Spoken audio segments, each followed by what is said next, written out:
jadi sultan, jadi kaisar, jadi perdana menteri. Di kita aja ada gubernur, ada bupati.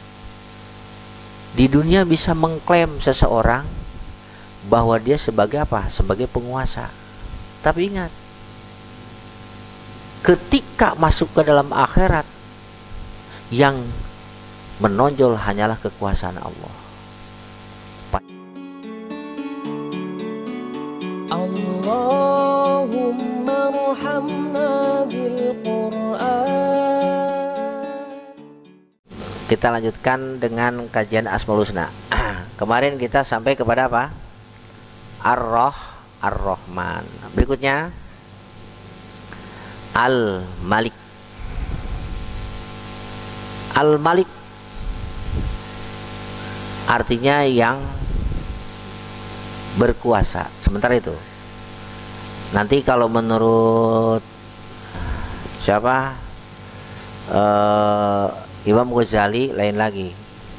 Sehingga kita mengartikan Al-Malik itu yang berkuasa, ya kan? Nah, dalam Al-Asmaul Husna Al-Malik itu diletakkan setelah apa? Setelah Ar-Rahman Ar-Rahim, ya kan? Ar-Rahman Ar-Rahim. Penempatan Al-Malik setelah Ar-Rahman Ar-Rahim itu mengandung hikmah yang luar biasa. Seperti dalam Bismillahirrahmanirrahim, Maliki Yaumiddin. Gini gambarannya kira-kira. Ketika seseorang berbuat maksiat, tenang, saya mau melakukan maksiat. Kenapa? Karena Allah kan Rahman Rahim, ya. Nah, ini nanti ada di dua kubu nih, ada tiga firqah dengan Asmaul Husna ini. Ketika orang melihat hanya kepada Rahmannya Allah, rahmatnya Allah, dengan sifat Rahman Rahim, nama Rahman Rahim yang mendominasi kepada orang tersebut, itu akan menjadikan orang tersebut cenderung berbuat maksiat. Alasannya gimana? Tenang, Allah kan Rahman Rahim, Allah Maha Pengasih Maha Penyayang, Allah Maha Pengampun. Kecil dosa ini dibandingkan dengan kasih sayang Allah. Ayo, makanya terus berbuat maksiat. Lahirlah firqah, kelompok apa namanya, Murji'ah, hanya mengharapkan kepada apa? Ya, Rahman Rahimnya Allah. Nah, kemudian ada Malik Yaumiddin, penguasa hari pembalasan. Nah, supaya kita tidak terjebak kepada apa? Kepada rahmat Allah saja. Jadi, ayo berbuat maksiat karena Allah Rahman Rahim. Ingat, Malik Yaumiddin. Kamu jangan mentang-mentang sekarang yang dilihat rahmat Allah terus sampai-sampai kamu mau berbuat maksiat. Ingat tuh, Malik Yaumiddin, hari pembalasan. Nah, kalau dalam Asmaul Husna, ingat ketika kamu sekarang mau berbuat maksiat, dengan menatap rahmat Allah, tatap juga Al-Malik. Dia adalah raja, terutama raja dalam hari pembalasan nanti, ya. Nah, itulah penyeimbang, ya, antara Rahman Rahim dengan Al-Malik. Jangan kebablasan melihat Rahman Rahimnya Allah, tapi ingat Al-Malik, terutama Malik Yaumiddin. Jangan pula kita sekarang hanya melihat Malik Yaumiddin. Nah, ini pun kalau kebablasan akan menimbulkan satu firqah yang disebut dengan Khawarij. Terlalu takut. Malik Yaumiddin sieun aing mah dosa. Sehingga perbuatan dosa itu tidak ada yang kecil, semuanya besar. Kebablasanlah dia. Setiap dosa besar mengakibatkan kekufuran karena terlalu melihat Malik Yaumiddin. Ahlus Sunnah wal Jamaah menyeimbangkan antara Rahman Rahim dan Malik Yaumiddin. Gimana? Roja Ar-Rahman Rahim, Khauf Malik Yaumiddin. Harus berjalan kedua-duanya. Seperti sayap. Ar-Rahman Rahim, Malik Yaumiddin. Ketika akan berbuat maksiat, ingat Malik Yaumiddin. Ketika sudah berbuat maksiat, jangan putus asa. Ada Ar-Rahman Rahim. Seimbangkan itu. Jangan salah satunya Rahman terus. Rahman tenang wa Allahumma Rahman Rahim. Ingat Malik Yaumiddin. Jangan terlalu melihat Malik Yaumiddin terus sehingga segala sesuatu takut. Sampai putus asa dari dosa. Aduh, engusinku Malik Yaumiddin. Awas Ar-Rahman Rahim. Jadi ayat itu sebagai penyeimbang. Di dalam surat Al-Fatihah juga di dalam surat apa? Surat dalam Asmaul Husna. Nah, itu jadi Ahlus Sunnah wal Jamaah kalau Ar-Rahman Rahim dan Al-Malik. Kalau Ar-Rahman Rahim saja jadi Murji'ah. Kalau Malik saja jadi apa? Jadi Khawarij. Ya, eksklusif kali itu nak. Keras. Wasiat, dosa. Ya, bunga bang, riba. Us itu kumaha? Non keluar timbang, terus kalau timbang jadi ojol. Datang di informasi dari Ustaz, ojol itu adalah produk judi, hentikan. Gawe di bank urun jadi ojol urun, tujuan jadi kepangangguran. Itu digawe kali itu kadia nyalakeun batur. Wah, gara-gara ini jadi nganggur saya. Itu terlalu kebablasan dengan naon Malik Yaumiddin, tidak melihat adanya pendapat-pendapat yang lain. Ya, eksklusif. Ya. Itu. Kita tahu opo teu meunang. Ieu teu meunang. Ieu meunang. Sekarang sedang viral tuh. Ketika ada budak pakai peci, mak baju koko, asup ke Alfamart, nyopet.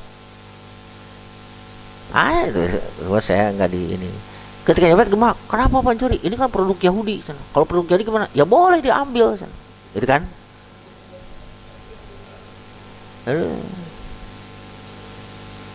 Produk Yahudi. Gak boleh. Ya enggak. Produk Yahudi boleh diambil. Cek mana tuh? Oh. Wah, geus saya. Eta geus kai semuaan kusa itu. Diambil, boleh diambil. Ya. Nah ini. Nah, sekarang kita lihat Al-Malik. Al-Malik itu kita biasa menerjemahkan raja atau yang menguasa. Imam Ghazali memberikan arti Al-Malik itu adalah yang tidak membutuhkan yang lain, dibutuhkan yang lain. Ya. Itu arti Al-Malik. Dibutuhkan yang lain, tidak membutuhkan yang lain. Allah tidak membutuhkan yang lain dan Allah dibutuhkan oleh yang lain. Itulah Al-Malik. Yastagni fi zati wa sifatihi an kulli mawjudin wa yahtaju ilai kullu mawjudin. Ya. Paham? Jadi Allah itu Al-Malik. Arti Al-Malik apa tadi? Tidak membutuhkan yang lain. Tidak membutuhkan yang lain, malah dibutuhkan yang lain. Berarti kalau tidak membutuhkan yang lain, dibutuhkan yang lain, dialah sebagai penguasa. Penguasa yang sebenarnya, baik di dunia maupun di akhirat nanti. Loh, di dunia, bukankah Malik Yaumiddin Allah itu jadi penguasanya di akhirat saja? Nah, ingat. Di dunia mah orang bisa mengklaim sebagai Al-Malik. Sok gerak presiden Pak Jokowi. Banyak lagi orang yang mau sebagai presiden. Bukan hanya Pak Jokowi, saya ratusan kan di dunia teh yang jadi presiden teh.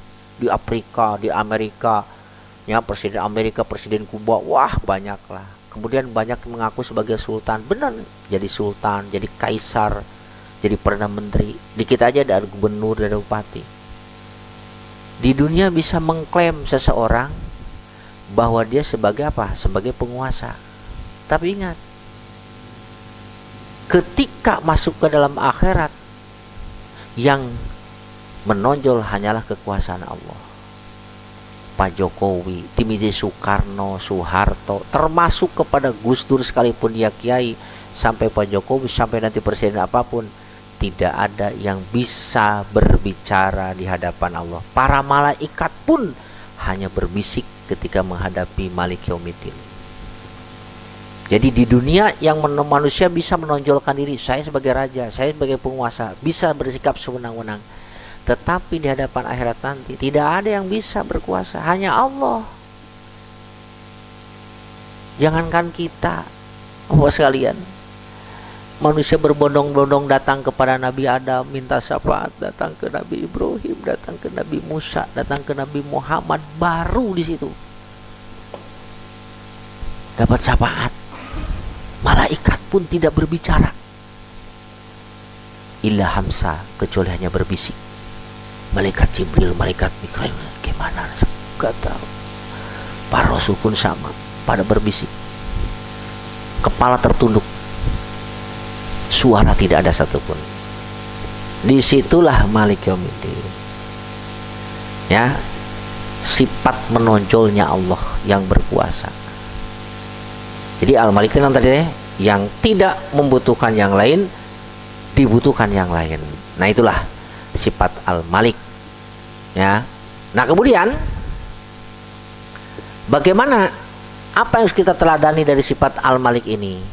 Yang dapat kita teladani dari sifat Al-Malik ini, ya, tadi kan Allah tidak membutuhkan yang lain, dibutuhkan yang lain. Jadilah manusia, ya, itu hidup seperti Al-Malik. Bagaimana Al-Malik? Tidak membutuhkan yang lain, berusaha untuk mandiri. Jangan mengharapkan pemberian, apalagi sampai meminta-minta, mengemis, mengetuk pintu ke sana kemari untuk menghadapkan belas kasihan dari orang lain. Jadilah seperti Allah Al-Malik, ya, tidak membutuhkan yang lain. Satu itu. Yang kedua, dibutuhkan yang lain. Keberadaan kita di mana-mana itu selalu menjadi penyejuk, seperti hujan yang datang ketika orang sedang kegersangan. Itu yang menteladani sifat Al-Malik itu. Ya, satu itu. Jadi Al-Malik tidak bergantung kepada yang lain. Allah jadi Ustadz proposal, untang kulinting yang proposal. Jadilah yang mandiri. Ya, tidak bergantung kepada yang lain. Justru orang lain bergantung kepada kita. Artinya bergantung di sini, orang lain membutuhkan pencerahan kepada kita. Itu Al-Malik. Ya. Apa tadi? Tidak membutuhkan yang lain. Ya, dibutuhkan yang lain.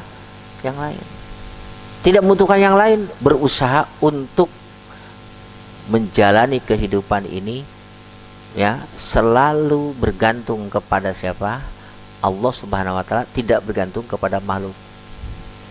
Biasanya kalau bergantung kepada makhluk ada istilah paciwit, pajenggut-jenggut, gundul. Orang lainnya butuh. Orang lain juga butuh. Ya. Itu. Dan justru dibutuhkan oleh orang lain. Pokoknya asa si eta datang insyaallah beres urusan. Eta. Yang itu Al-Malik. Terus apa? Al-Qudus. Kudus itu bersih. Ya, suci. Nah, hubungannya Kudus dengan Al-Malik. Di dunia kalau orang menjadi raja, dipastikan tidak suci, dipastikan tidak bersih. Betul nggak? Kumaha Allah? Allah selaku Al-Malik, Al-Kudus, Allah itu bersih. Apa makna bersihnya Allah di sini? Makna bersihnya Allah di sini, Al-Qudus di sini, Allah dibersihkan. Satu, zat Allah dibersihkan dari aib. Agak panjang dikit. Yang kedua, sifat Allah dibersihkan dari kekurangan. Tiga, perbuatan Allah dibersihkan dari kejahatan. Pertama, zat Allah dibersihkan dari aib, cacat. Zat Allah tidak cacat. Zat manusia cacat, enggak, normal, semua fisiknya ada, matanya ada, hidungnya ada, mulutnya ada, kakinya ada. Nah, yang dimaksud cacat di sini begini, contoh. Sekarang gini, ini jam tangan. Sebagus-bagusnya makhluk, walaupun itu cuma satu, pasti dia ada bagian-bagiannya. Betul nggak? Ini ada talinya, tisot saya ini ada jarumnya, jarum pendek, jarum panjang, ada puterannya, ininya, semua. Nah, sekarang pertanyaannya, kalau talinya atau jarumnya atau puterannya tidak ada, gimana? Bisa nggak membentuk satu kesempurnaan? Tidak. Jadi bagaimanapun juga makhluk itu cacat. Buktinya untuk menjadi satu rangkaian butuh kepada apa? Kepada bagian-bagian tertentu. Nah, Allah mah zatnya cuma satu, tidak butuh kepada rangkaian-rangkaian tersebut. Makanya zat Allah mah sempurna. Ya, wahdaniyat fi zat. Ahad gitu. Arti ahad teh, zatnya Allah cuma satu, tidak terbagi kepada dalam beberapa bagian. Oleh karena zat Allah tidak terbagi kepada beberapa bagian, maka zat Allah itu suci. Zat Allah itu sempurna. Yang kedua, sifat Allah bersih dari kekurangan. Kemudian juga perbuatan Allah ya dibersihkan ya dari apa? Dari kejahatan. Nah, nanti sama dengan assalam. Kita kembali kepada ini. So, Imam Ghazali mengatakan begini. Zat Allah munazzahun, dibersihkan. Dibersihkan dari sifat-sifat. Nah, nanti itu pembahasan dalam assalam ya. Zat Allah dibersihkan dari sifat-sifat yang terpuji. Awas nih, hati-hati. Bukan hanya dibersihkan dari sifat tercela, tapi zat Allah dibersihkan dari sifat-sifat sempurna yang ada pada makhluk. Sesempurna-sempurnanya sifat yang ada pada makhluk dibersihkan dari Allah. Wah hebat, wah pinter, wah perkasa. Allah tidak sehebat seperkasa. Bersih semua dari Allah. Paham? Oh, Haji gimana sih? Iya. Ya, Allah dibersihkan apa sih ya? Liur ya. Tong liur. Allah dibersihkan dari sifat sempurna, bahkan paling sempurna sekalipun. Ya, dari sifat yang dijangkau oleh panca indera yang ada pada makhluk. Jadi sesempurnanya sifat yang ada pada makhluk tidak ada pada Allah. Makhluk pinter, teu aya pinter di Allah. Pinter di makhluk, moal aya pinter di Allah. Kenapa? Kan pinter di makhluk mah ada awalan, ada akhiran. Tuh kan beda. Jangankan membandingkan sifat sempurna pada Allah terus sifat sempurna pada makhluk kemudian ada pada Allah. Sesempurna-sempurnanya sekarang gini, membandingkan sifat yang sempurna pada makhluk tempelkan kepada makhluk yang lain, itu bisa jadi bukan pujian, bisa jadi hinaan. Apalagi kalau sifat sempurna itu disandingkan kepada Allah. Contoh, hebat ya domba sah. Domba ente lain? Iya. Di mana? Garut. Hebat tuh domba teh. Kos domba teh kasepnya gagah euy. Waduh, kos nebogana siang ngomong naon cenah. Kayak pemiliknya. Coba sok. Hina tuh. Coba silat. Domba ini gagah, domba ini besar, domba ini tampan seperti pemiliknya. Memuji atau menghinakan? Menghinakan. Tuh, lihat. Menghinakan. Padahal itu teh sifat bagus. Ya kan? Kasep, gagah, perkasa, mahal harganya. Kok dibandingkan dengan manusia? Makhluk ting makhluk. Hina tah. Padahal eta makhluk anu tadi, yang tadi itu domba tadi atau yang lain selain daripada domba, bisa jadi bisa melebihi manusia.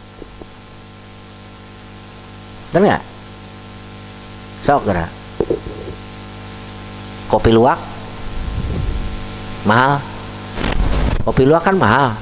1 kilo bisa saya kan senang kopi.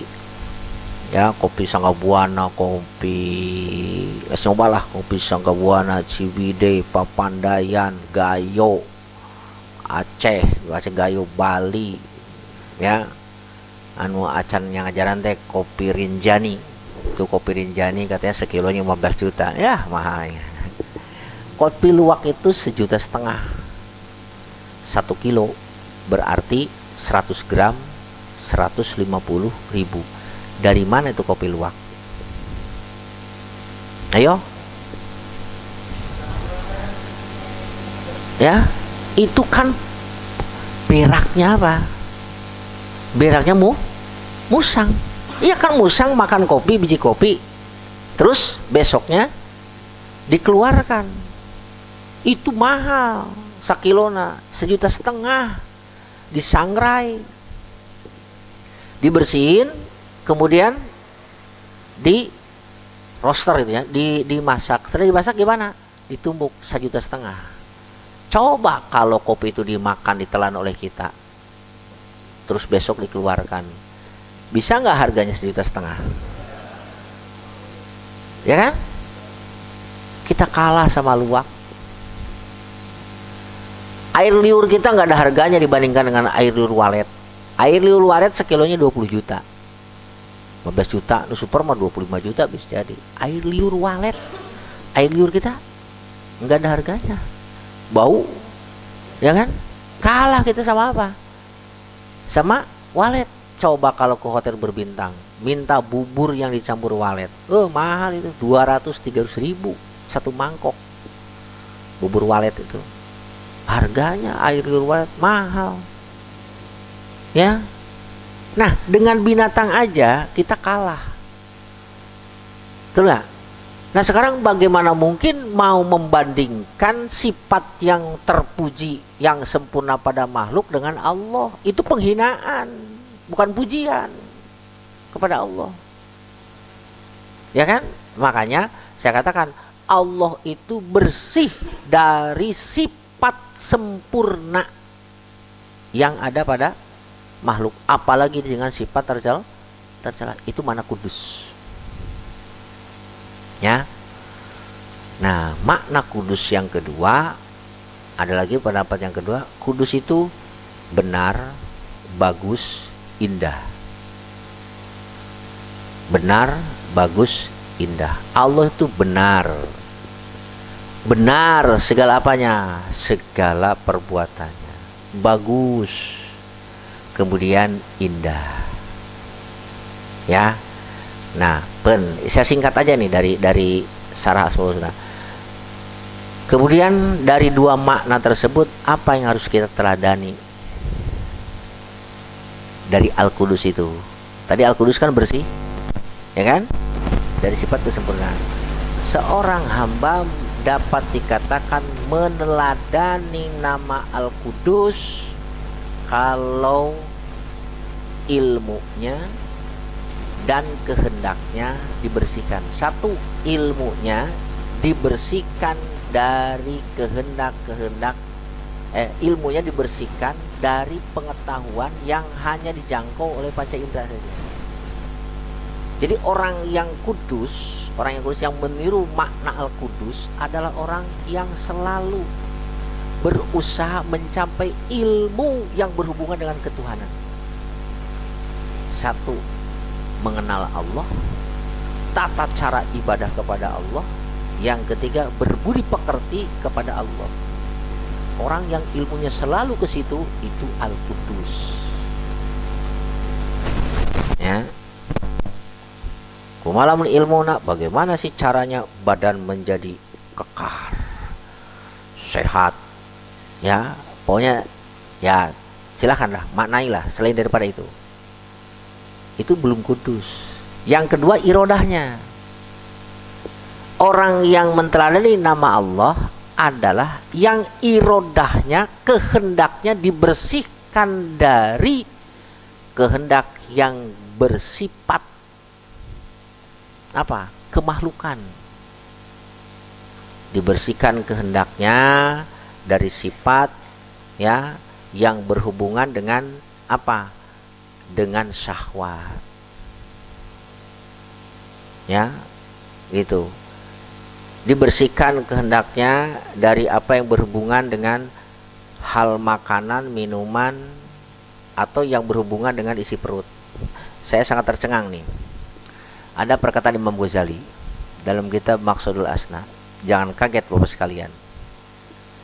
Man kana himmatuhu, barang siapa yang hasratnya, awas nih. Barang siapa yang hasratnya, man kana himmatuhu, ini saya katakan ini, man kana himmatuhu, man kanat himmat wa man himmatuhu ma yadhulu fi batnihi. Catat ini, barang siapa yang hasratnya, keinginannya hanya sekedar untuk mengkonsumsi makanan dan minuman, dimasukkan ke dalam perut, pakimatuhu, makan nilainya sama dengan apa yang keluar dari perut. Ayo, ini dalam kitab Maqsadul Asna, man kana himmatu mayadhulu fi batni, barang siapa yang himmahnya, keinginannya, hasratnya sekedar apa yang dia masukkan ke dalam perut, maka nilainya sama dengan yang keluar dari perut. Nanti pagi kita sarapan di mana nih? LSI. Uduk di mana? Oh, uduk di sana yang enak. Lontong di anu. Di anu. Oh iya, makan siang di mana nih? Oh, makan siang di anu enak tuh, cobeknya enak anu. Oh, kita ke sana yuk. Nanti malam di mana? Kongkonya. Oh, di sana bagus makanan. Yang dipikirkan hanya masalah isi perut, makan nilainya sama dengan apa yang keluar dari isi perut. Ayo sok dek tuh.